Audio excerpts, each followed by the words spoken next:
Think about the investment process. You have, what am I going to research in the first place? What are the data points I can get from that research? And then how do I take all that data and synthesize it into a tradable action? The machines aren't quite there yet to reason. They're not making good predictions. I know a number of people, partners, vendors, that can do wonderful things with Gen AI. The one thing they really have difficulty doing is making money with the output. So the way that we use it, and again, we're a quantitative fund, we do things systematically, is to have those agents generate the data that we put into models. So if we're trading interest rates, for instance, can I trawl through a number of research reports, news, and get sentiment on a number of macroeconomic variables? Can I figure out what central bank sentiment and different topics is, and then feed those features into my model? So it's really about AI collecting as much data as it can, create features, and then those will enter into our models with the market expertise. So that's the piece I have it in the models.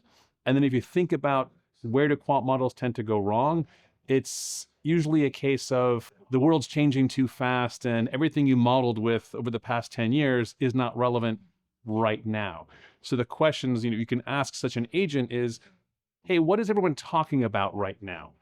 Fed independence is not something that was really a discussion topic 8 years ago, 4 years ago. Right now, it really is. So if you're looking for, are there alarm bells that can make your models not work? That's a great use case for AI. Which model to use and how to use it? Not so much. So that's how our whole investment process is changing on the collection and how to take all the data that's out there and use it in our models.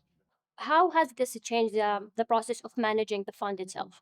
So for the fund, if you consider how to use all those AI agents and get that data, now it's ubiquitous. Any 4 people now in a garage can get an AWS account, get a number of AI agents, and really use AI to invest. So if you think about where's the competitive advantage for a fund like ours or any fund, the irony is it's not actually those AI tools themselves, because anybody can get them. There are hordes now of university graduates being trained in using these. So any 4 computer scientists can go and just start an AI investment vehicle. The irony is what's really missing or lacking is the wisdom and experience of people who've been doing this for 20 years. For example, we have agents that go to and find sentiment and please forecast for me Fed independence, for instance, or what is the central bank doing right now, and trawl through the minutes, trawl through the statements, trawl through the research reports and news,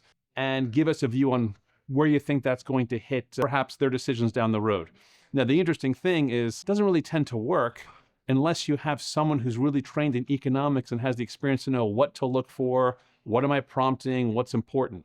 So for us, it's really a marriage of the market expertise with the new tools. 10 years ago, 15 years ago, you could say, what does your fund do? We use machine learning. Well, now it's a tool. And I think we're getting into an area where people say, oh, I use Gen AI to invest. And in 5 years, it's simply going to be a tool. It's like saying, I use computers to trade.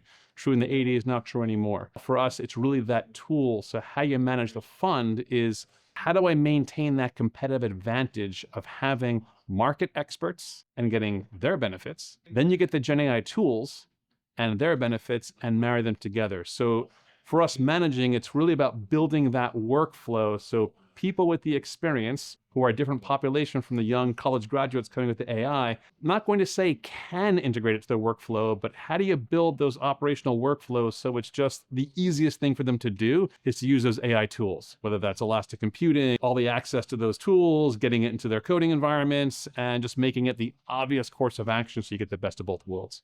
So what does this imply for the future of investment? I think you're going to see a lot of funds figure out, how do I get that expertise back in? That's where the advantage is. And you don't need to be a huge firm like Citadel to make advantage of these.